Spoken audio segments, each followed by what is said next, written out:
développement d'un assistant ou plutôt d'un bras d'éclairage robotisé. C'est un projet collaboratif avec une société qui développe ce genre de dispositifs pour bloc opératoire. Et après cette année d'expérience, j'ai démarré puis j'ai effectué ma thèse de doctorat. En robotique médicale, comme Adina l'a dit, j'ai passé quelques mois également à Milan.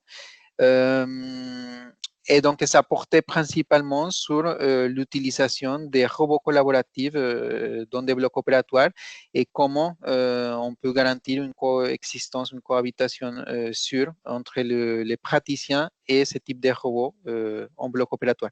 Et comment on peut également exploiter la redondance cinématique de ces robots-là. Voilà, et donc suite à ces travaux de thèse, j'étais embauché à l'université de Poitiers, donc un an en tant qu'attaché temporaire d'enseignement et recherche, puis par la suite en tant que maître de conférence. J'ai été affecté à l'Institut P' pour mes activités de recherche. Et depuis un an, j'ai fait une mutation à l'École centrale de Nantes et puis au laboratoire LS2N, où j'effectue mes recherches actuellement. Voilà pour le récapitulatif. Et donc, pendant ces années d'expérience en recherche, je me suis focalisé sur une question qui est en fait comment on peut utiliser des robots dans des activités médicales pour aider les praticiens à améliorer leurs gestes. Donc, l'objectif n'est pas de les remplacer, mais plutôt de les assister et de les aider à améliorer leurs gestes médicaux. Et donc, aujourd'hui, je vais vous présenter un panel d'applications. Donc, je ne vais pas rentrer dans les détails les équations et autres parce que c'est peut-être pas forcément de votre intérêt, mais je vais essayer de vous donner un aperçu général des différentes applications sur lesquelles je travaille ou j'ai pu travailler. Donc, n'hésitez pas si vous avez des questions plus spécifiques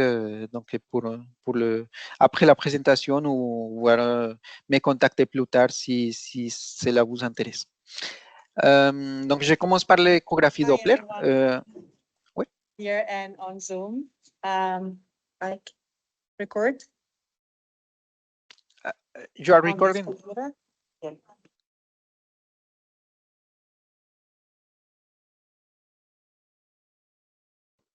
Catherine, les présentations, elles sont enregistrées, non? Les présentations sont enregistrées, oui. Oui. Oui, très bien. OK, je peux continuer? OK, très bien. Donc, je disais, je vais commencer par une application qui est l'échographie Doppler. Dans cette application, c'est quoi l'échographie Doppler? C'est un test non invasif où, en fait, les médecins angiologues vont étudier le flux sanguin, tout au long du système cardiovasculaire pour détecter des anomalies dans le flux. Et ces anomalies vont permettre, en fait, de détecter éventuellement des maladies ou des problèmes pour les patients.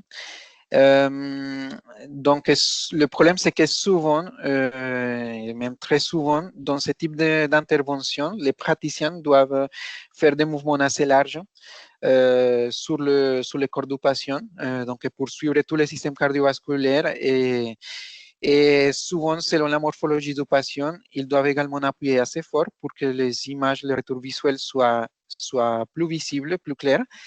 Et ces postures et ces efforts appliqués génèrent chez les médecins angiologues des troubles musculo-squelettiques à un âge assez précoce. Donc, c'est quelque chose qui est une réalité, malheureusement, pour ces médecins, cette activité-là. Et donc, depuis quelques années, nous avons proposé une solution robotique pour pallier à ces problèmes. Donc, nous avons commencé à travailler en 2019 sur cette plateforme robotique que je vous montre ici. En fait, il s'agit d'un robot collaboratif qui va porter la sonde d'échographie. Et en fait, c'est le praticien, le médecin angiologue, avec qui on travaille sur ce projet, qui utilise une interface maître, qui lui permet en fait de piloter les gestes du robot sur le patient.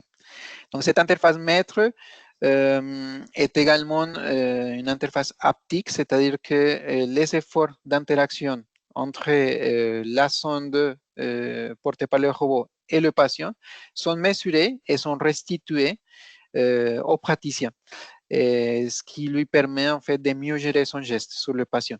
Donc ici, vous pouvez voir voilà, une vidéo de l'application. Donc avec cette interface ou avec cette plateforme plutôt, on a pu valider tous les gestes que le médecin angiologue fait au quotidien dans son cabinet. On a pu également amener le système sur des congrès de médecins angiologues pour qu'ils le testent, pour qu'ils le valident.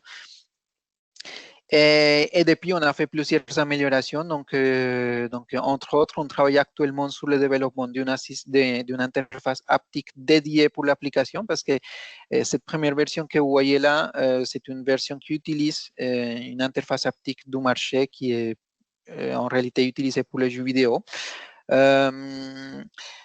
On a d'autres améliorations également qu'on effectue sur cette plateforme actuellement. Et c'est l'utilisation ou l'ajout plutôt d'un degré de liberté supplémentaire pour le robot. Donc, on a mis un axe linéaire sur la base du robot de sorte à ce que le robot puisse à exécuter son geste ou puisse effectuer un examen dans l'ensemble du corps du patient, ce qu'il ne pouvait pas faire avant. Donc, cet ajout d'un degré de liberté, ça apporte une complexité vis-à-vis de la commande du robot.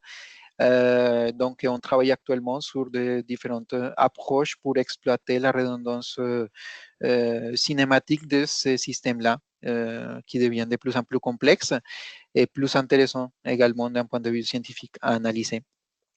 Donc là, on le voit sur certains tests de validation il y a quelques années. Voilà par rapport à l'échographie Doppler. Donc maintenant, je passe à une deuxième application qui est la chirurgie mini-invasive. Donc, dans le cadre de la chirurgie mini-invasive assistée par robot, je pense que tout le monde connaît la référence dans le marché qui est le robot Vinci ou Da Vinci.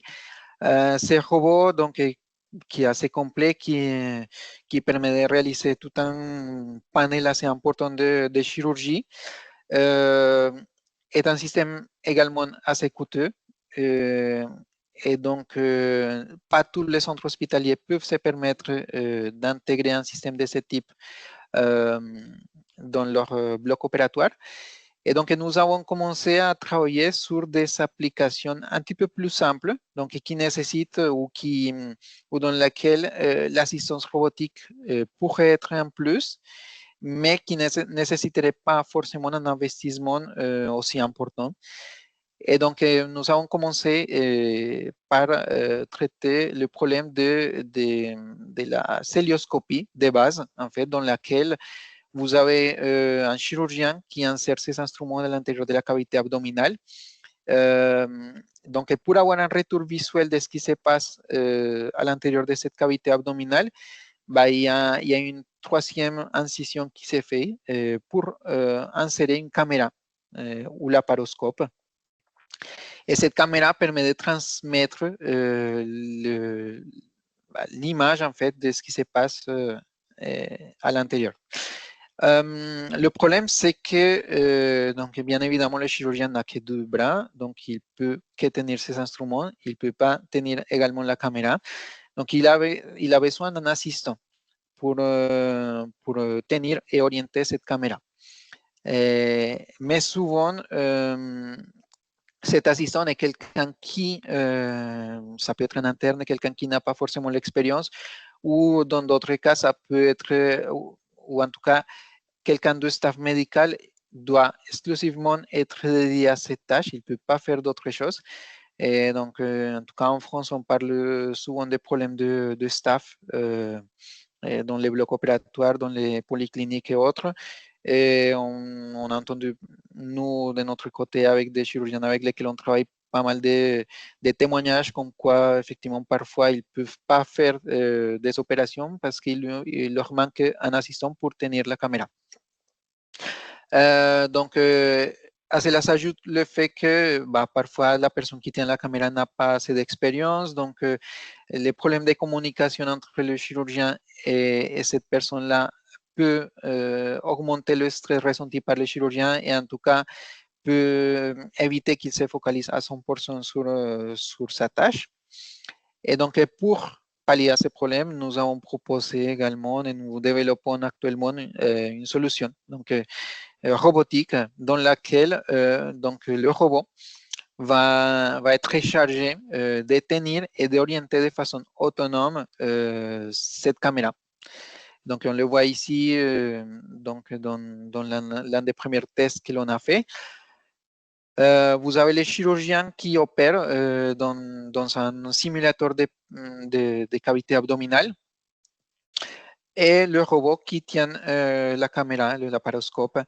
Donc, l'objectif, c'est que le robot travaille de façon autonome, c'est-à-dire qu'il détecte de façon autonome les mouvements des instruments et qu'il oriente la caméra en fonction de ces mouvements-là. Pour ce faire, en tout cas pour cette première version, ce que l'on a fait, c'est qu'on a utilisé un système de capture de mouvement. Ce système de capture de mouvement va détecter les mouvements des marqueurs réfléchissants qui sont fixés sur les instruments. Donc, on voit la reconstruction du système de capture de mouvement à droite. Vous avez les marqueurs détectés pour l'instrument de droite et les marqueurs détectés par l'instrument de gauche, pour l'instrument de gauche. Et vous avez des marqueurs qui représentent les extrémités des outils. Ces marqueurs sont virtuels, c'est-à-dire il n'y a pas de marqueurs physiques, mais c'est des marqueurs qui sont reconstruits grâce à la géométrie de l'instrument qui est connue. Donc, ces informations-là, les coordonnées de ces instruments, sont envoyées au robot pour qu'il puisse calculer une orientation qui lui permette de focaliser la caméra vers ces instruments-là. Et donc, ce travail s'est fait en temps réel. Donc, nous avons également travaillé sur l'exploitation de la redondance cinématique dans ce robot. Donc, c'est un robot qui a 7 articulations, donc 7 degrés de liberté. Et la redondance cinématique se caractérise principalement par le mouvement du coude du robot, en fait, qui n'affecte pas l'exécution de la tâche au niveau de son organe terminal. Et donc, ce que nous avons proposé, c'est de préserver une partie de l'espace de mouvement du coude pour, par exemple, éviter que le coude puisse, par exemple, collisionner avec des objets qui se trouvent dans la salle d'opération. Donc, pour ce faire, on a proposé une stratégie où, en fait, on montre au robot quelles sont les limites min et max de mouvement du coude. Et on dit au robot, au-delà de ces limites, on va appliquer une loi dite de compliance. Et donc, le robot va se comporter comme un système ressort et il va empêcher le praticien, en tout cas le coude, d'aller au-delà de ces limites-là. Voilà, ici, vous voyez le système en fonctionnement. En fait, pour un test, c'est juste un test dans lequel le praticien, le chirurgien balaye ses instruments à l'intérieur de la cavité abdominale. Et on voit bien que le robot est capable de suivre tous les gestes du praticien et qu'il est capable de garantir une vue constante, permanente des instruments. Voilà. Donc, une étape sur laquelle on travaille actuellement est de remplacer le système de capture de mouvement parce que c'est un système qui est assez encombrant pour un bloc opératoire. Donc, à la place, on essaie d'utiliser le flux vidéo de la caméra directement et de détecter, l'idée est de détecter les instruments directement à partir du flux vidéo. Donc, c'est un projet qui est en cours. C'est une plateforme qui est pour l'instant de temps en temps utilisée dans le cadre de l'apprentissage du geste. Donc, donc dans la faculté de médecine de l'université de Poitiers. Mais bon, c'est un projet qui est en constante évolution. Bon, nous aussi, on a voulu développer une plateforme multi-robot comme celle de DaVinci, et pour ce faire, il nous manquait, donc, en plus de ces systèmes porte-caméra, il nous manquait des systèmes porte-instruments. Donc, ce que nous avons essayé de faire, donc, de développer une plateforme complète qui puisse nous permettre donc, de piloter des robots porte-instruments à distance, et tout en ayant le robot porte-caméra travaillant de façon autonome. Donc, c'est les travaux de thèse d'Amir Travelsi, donc, qui ont en fin de thèse actuellement. Et donc, ces travaux se sont concentrés sur 3 aspects principalement. Donc, un premier aspect est la coexistence sûre entre les 3 robots. Donc, pour cela, vu que les 3 robots sont des robots d'un point de vue cinématique redondants, on cherche à exploiter la redondance de ces 3 robots de sorte à garantir une coexistence et à éviter principalement les collisions entre eux. Deuxièmement, la partie téléopération. Donc, comme je l'ai dit, ces robots sont censés être pilotés à distance à partir d'interfaces haptiques. Donc, au sein de l'Institut Peprim, il y a toute une expertise pour développer des interfaces haptiques. Et, donc, comme celle que je vous montre sur la vidéo. Et donc, il y a eu toute une étape de validation de ces interfaces existantes. Et je ne l'ai pas dit, mais également l'ajout en fait d'une pince motorisée sur l'organe terminal du robot. Ce qui rajoute un degré de liberté supplémentaire pour le robot. Et une troisième problématique qu'on traite actuellement est le placement optimal des 3 robots et le montage des outils. Parce que, comme vous le voyez dans l'animation, en fait, il y a une infinité de solutions pour placer les bases de robots dans la scène chirurgicale. Et en fait, l'objectif est de pouvoir construire un bâti qui permet de fixer les 3 robots. Mais la question est où exactement on va placer les 3 robots. Donc, on a développé des méthodes d'optimisation pour pouvoir identifier quels sont les positionnements optimaux de ces robots-là en utilisant des critères comme, par exemple, la compacité, c'est-à-dire en essayant d'occuper le moins d'espace possible et en garantissant des bonnes performances cinématiques pour le robot. Il y a également le montage de l'outil, c'est-à-dire que, par exemple, si vous regardez sur le système porte-caméra, en fait, il y a également une infinité de solutions pour fixer cet outil par rapport aux flanches du robot. Donc, cette conception rentre également dans l'optimisation, dans les méthodes d'optimisation qu'on développe. Je passe à une troisième application qui est la chirurgie cervicale. Donc, l'objectif est assez simple à expliquer en tout cas. Vous avez un problème au niveau de la colonne vertébrale, comme par exemple une scoliose ou suite à un accident, un traumatisme, il peut y avoir des lésions. Et donc, en fait, l'objectif est de raligner les vertèbres de votre colonne. Et donc, typiquement, ça se fait par le biais des implants qui sont installés au niveau des vertèbres. Et ensuite, on utilise des tiges qui passent à travers tous les implants et ça permet de raligner la colonne. Alors, donc la problématique qu'on a abordée ou qu'on a abordée dans le cadre d'un projet qui s'appelle RAICES, c'était un projet en collaboration avec le Taïwan, avec une université et un hôpital taïwanais, était de développer un assistant robotique pour guider le geste de perçage sur les vertèbres. Donc, c'est un travail également en cours. Il y a une thèse qui est également en dernière année, la thèse d'Alizé Kosulinski. Et donc, en plus de guider le geste du praticien, du chirurgien, la plateforme doit être capable d'identifier et de prendre en compte les éventuels mouvements de patient ou des vertèbres. Et pour cela, on utilise un système de capture de mouvement qui détecte les mouvements des différentes vertèbres. Alors, finalement, dans le cadre de cette thèse, on a développé deux approches de commande. Donc, une première approche en co-manipulation où, en fait, le robot porte l'instrument de perçage et le chirurgien va venir co-manipuler cet instrument avec le robot. Donc, vous le voyez ici, vous voyez une étape de prépositionnement du robot.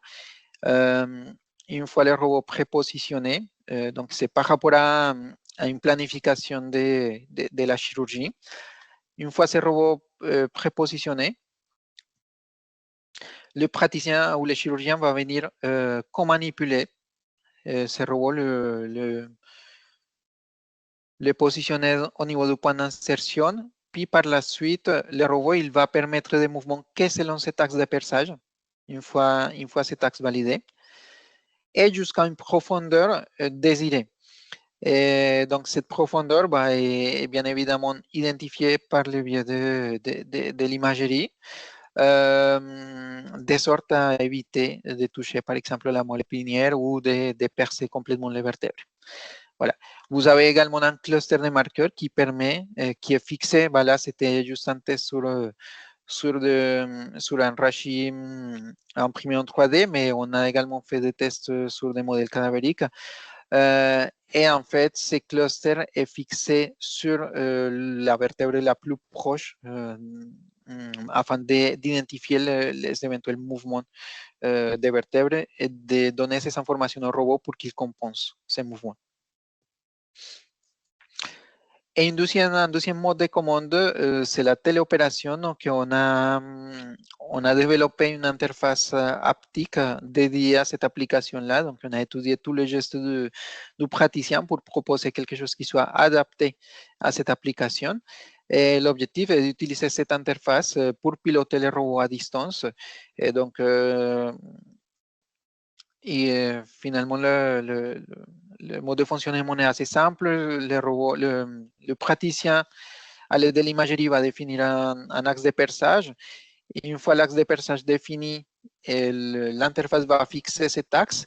Et par la suite, l'interface ne va permettre des mouvements que selon cet axe de perçage et jusqu'à la profondeur souhaitée. Voilà. Donc voilà pour cette application.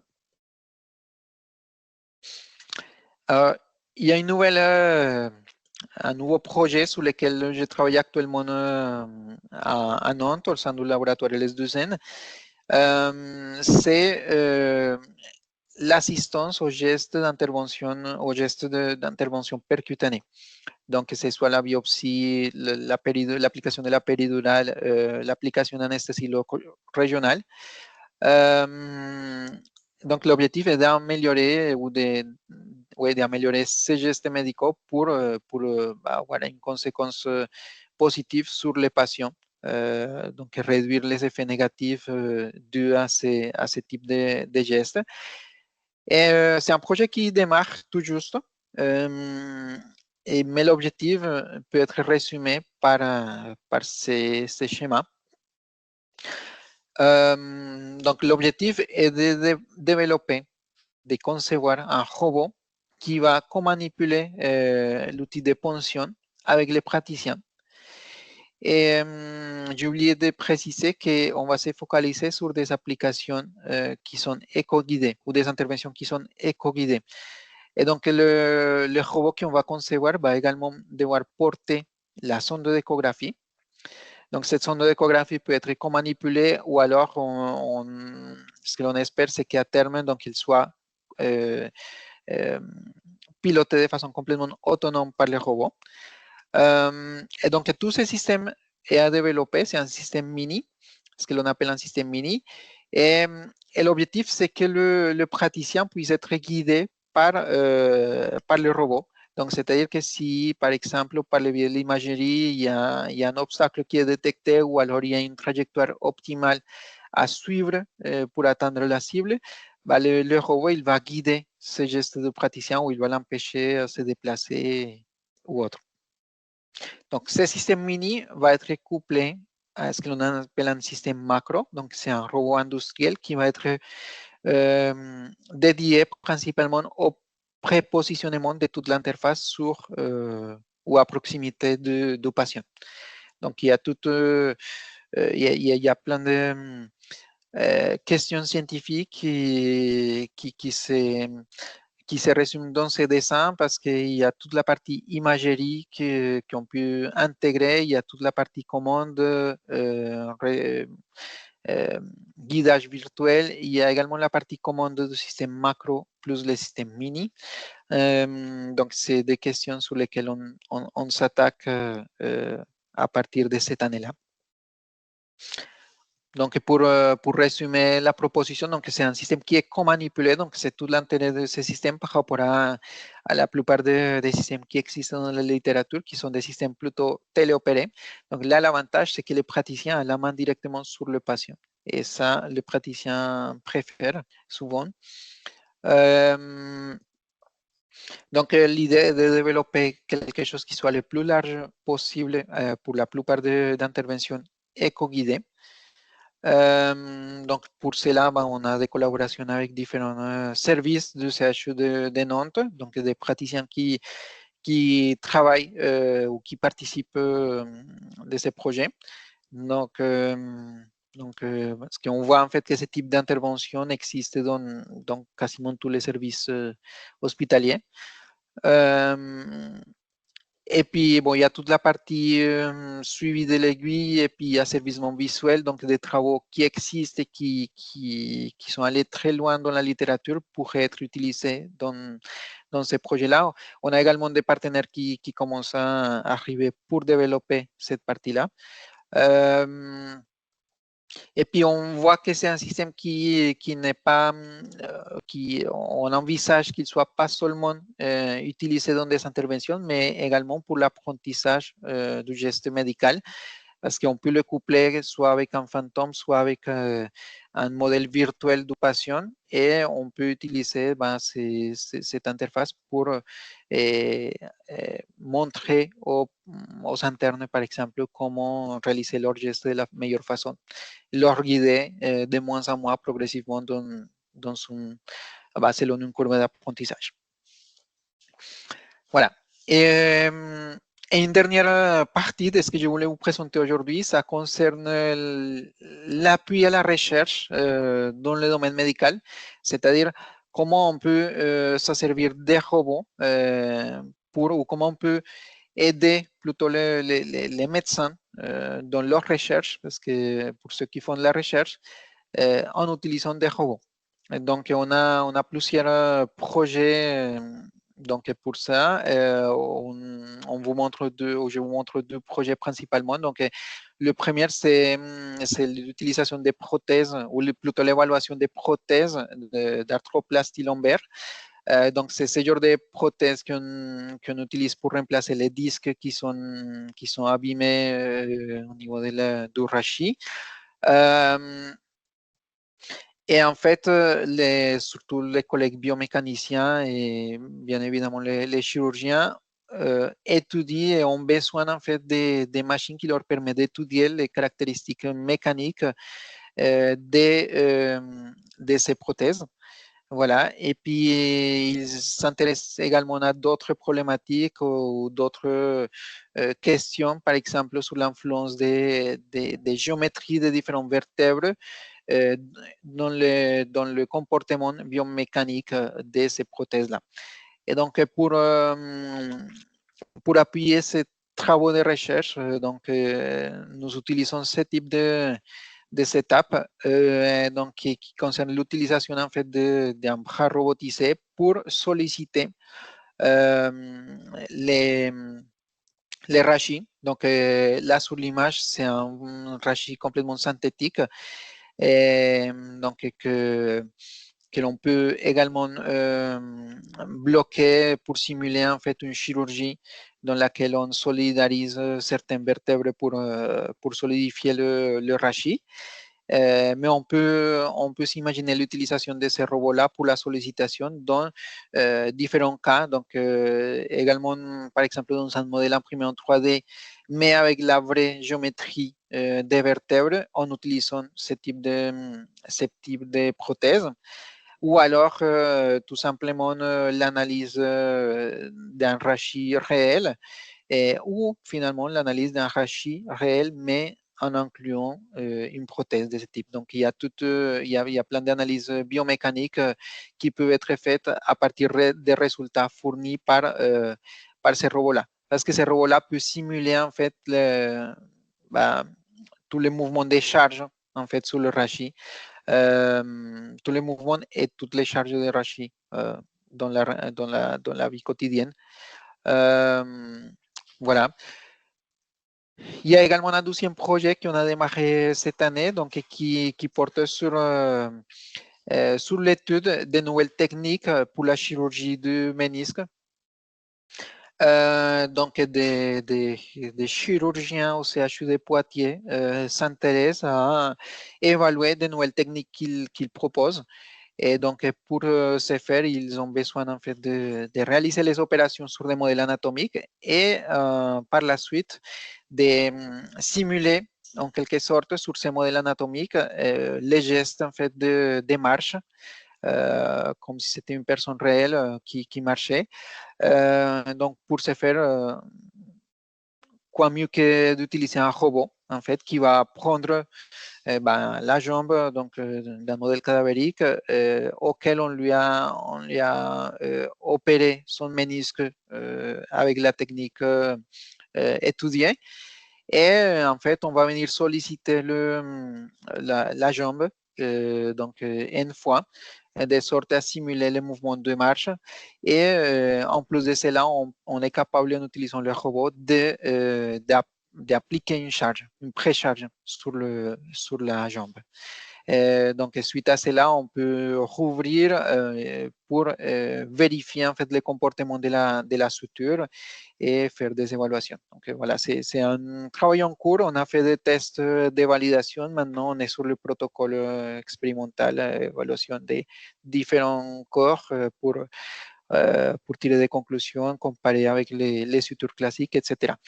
Mais bon, c'est aussi une application sur laquelle on voit tout intérêt d'utiliser un robot. Voilà. Donc, j'ai fini pour ma présentation. Donc, je vous remercie de votre attention. J'espère que ça a été de votre intérêt. En tout cas, n'hésitez pas à poser des questions ou alors plus tard, si l'un de ces projets-là vous intéresse et que vous souhaitez établir une collaboration, surtout n'hésitez pas à me contacter. Ben, merci Juan, c'est vraiment très intéressant. C'est drôle, on s'est connus quand tu as commencé ton PhD et maintenant je t'écoute parler comme professeur, ça fait une différence. Très bon travail, bravo. Merci. Merci, c'est très intéressant. Est-ce qu'il y en a des questions parmi vous? Oui, peut-être. Je ne sais pas, est-ce que vous m'entendez? Oui. Oui. Oui, je ne sais pas s'il y a d'autres qui ont levé les bras ou je suis le premier.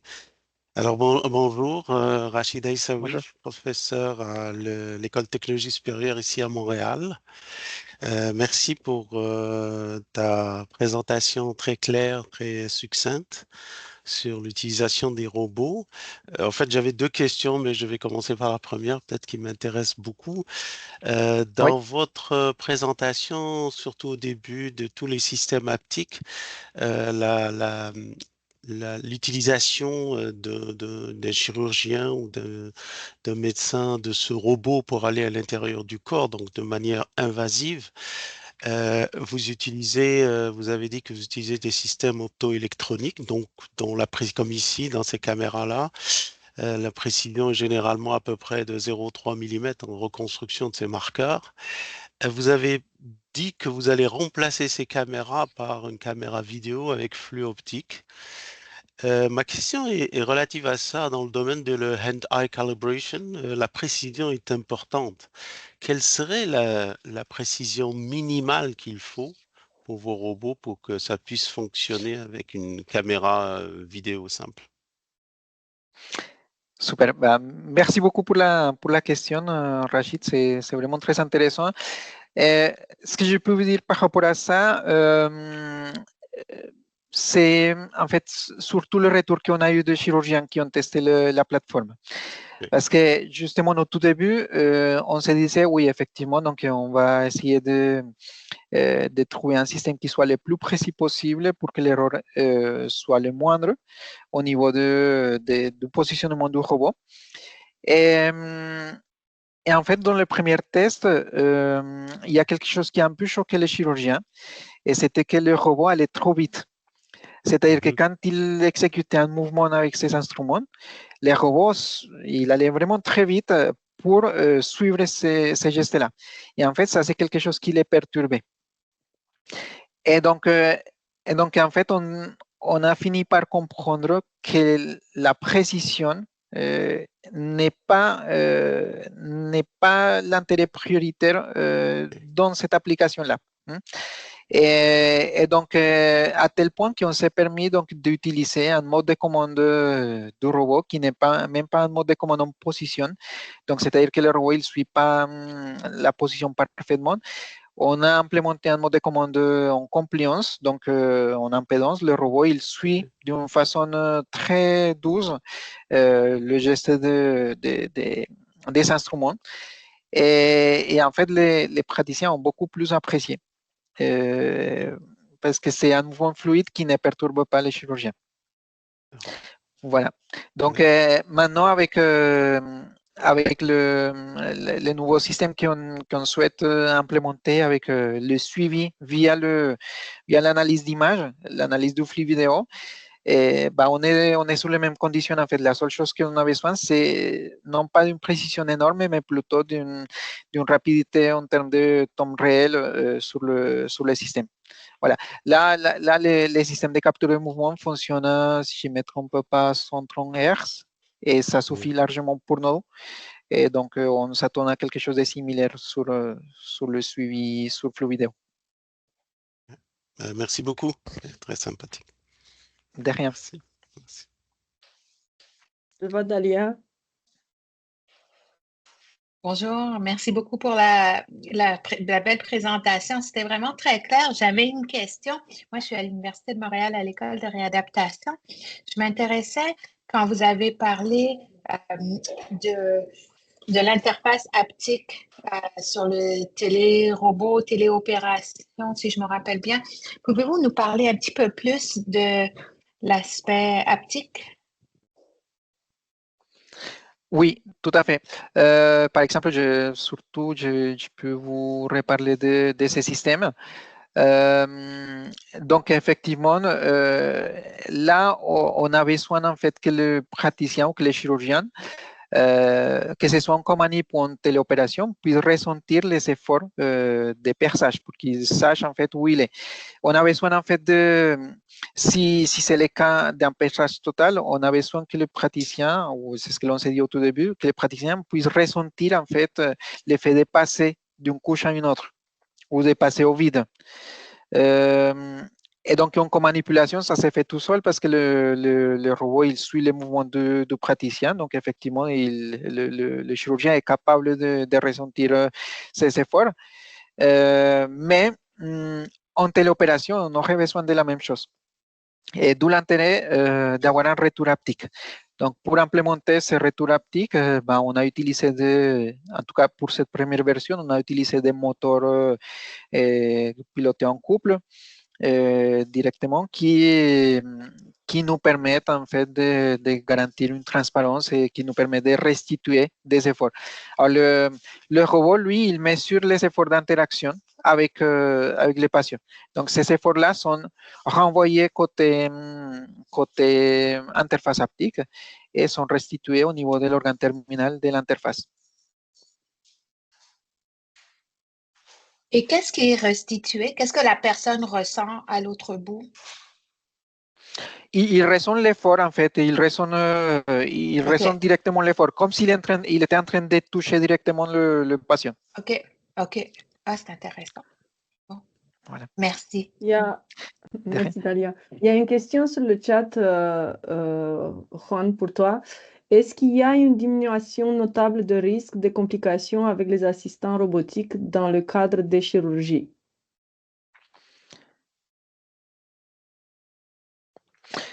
Alors, donc pour l'instant, nous, en tout cas, les systèmes qui ont développé sont dans un stade de recherche. Pour répondre à la question, je peux parler des systèmes qui existent déjà et qui sont déjà implémentés en bloc opératoire, donc notamment le robot Da Vinci. Effectivement, on ne peut pas le nier, en fait, c'est un système qui limite surtout qui améliore plutôt le temps de rétablissement des patients. Parce que les chirurgies vont beaucoup plus vite. Donc, j'ai eu l'occasion d'assister à des chirurgies en bloc opératoire avec les robots Da Vinci et les chirurgiens. Par exemple, une fois, j'ai assisté à un bypass et les chirurgiens nous disaient, en fait, ça va tellement vite, c'est 45 minutes et c'est fini. Alors qu'en chirurgie classique, ça peut prendre le double ou le triple. Et donc, plus la chirurgie dure, plus le temps de rétablissement pour le patient est important. Et donc, il y a effectivement un intérêt. Après, il y a des débats, en fait. C'est pas quelque chose complètement validé pour tout le monde, en fait. Il y a le fait que dans certaines écoles, notamment l'américaine, il y a le fait que les chirurgiens maintenant, ils apprennent qu'avec les robots. Et donc, le jour où il y a une complication du robot, une panne ou autre, certains peuvent ne pas savoir comment réagir et comment utiliser ou comment plutôt compléter la chirurgie ou terminer la chirurgie de façon manuelle. Et ça, ce sont des débats qui sont également très intéressants. Mais bon, ça reste des cas assez atypiques. On a encore une question. Tommy Filion, vous pouvez ouvrir votre micro. Oui, est-ce qu'on m'entend? Parfait. Oui. Parfait. Bonjour. Moi, en fait, je m'appelle Tommy Filion, puis je participe à la rencontre de un parce que ça m'intéressait, mais de deux aussi, c'est dans le cadre du cours justement de Catherine. Dans le fond, je suis son étudiant. Puis, je me demandais, moi, je suis infirmier, puis fallait que je trouve, dans le fond, un objectif pour les infirmiers. Fait que je me demandais, est-ce que, avec tout ce que j'ai entendu, est-ce que vous êtes d'accord de dire que le fait de d'être comme un assistant, ça l'enlève un petit peu une charge de travail pour les infirmières au sein de la chirurgie? Je ne sais pas si vous comprenez ma question. Oui. Est-ce que, si je comprends bien, la question est est-ce que le fait d'utiliser des robots en bloc opératoire, ça peut soulager un petit peu le travail des infirmiers et la charge des infirmiers? Ouais. Oui, oui, exactement. Notamment, je le disais pour le cas du robot porte-caméra. Et là, c'est un cas vraiment très, très, très clair. Et c'est vraiment des témoignages. On avait un collègue, un chirurgien qui travaillait à la polyclinique de Poitiers, et il nous disait, parfois, je suis là, mais je n'ai pas de staff, ou alors le staff est occupé sur d'autres choses et je ne peux pas opérer un patient. C'est aussi simple que ça. J'ai personne pour tenir ma caméra et je ne peux pas. Sans quelqu'un qui me tient la caméra, je ne peux pas opérer. Et parce que les infirmières, le reste du staff médical est débordé ou parce qu'il n'y a pas assez de personnel. Donc, effectivement, en tout cas, nous, notre approche est, comme je disais, d'améliorer les gestes des praticiens et par conséquent, on améliore aussi la qualité du travail ou la qualité de vie au travail du personnel médical. C'est ce que l'on cherche, en tout cas. Parfait. Merci beaucoup. Merci. Merci. Est-ce qu'il y a quelqu'un d'autre qui est parmi vous avec des questions? Sinon, je vais t'en poser deux, Juan.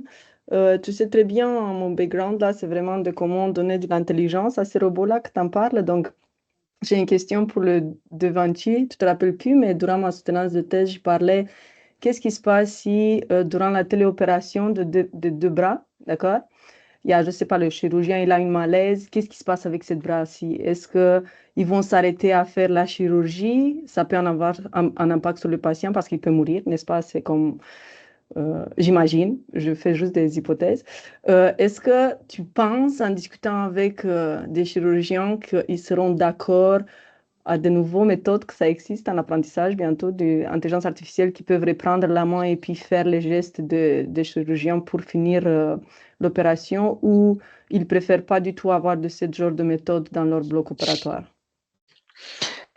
Bon, merci pour la question. Oui, c'est très intéressant et c'est un sujet d'actualité en fait. Et puis, en tout cas, à Nantes, il y a une grande communauté qui travaille sur l'intelligence artificielle et dans le médical. Et justement, cette semaine, il y a la semaine de l'IA en santé à Nantes.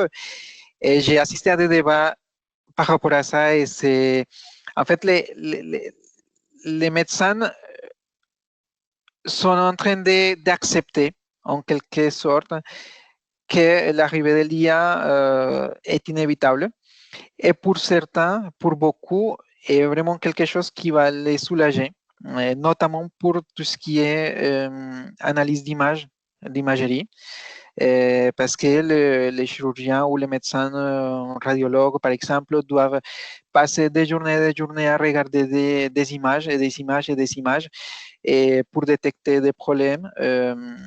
Et donc, une intelligence artificielle qui les permette de les assister sur ce travail, eux, ils ont pour.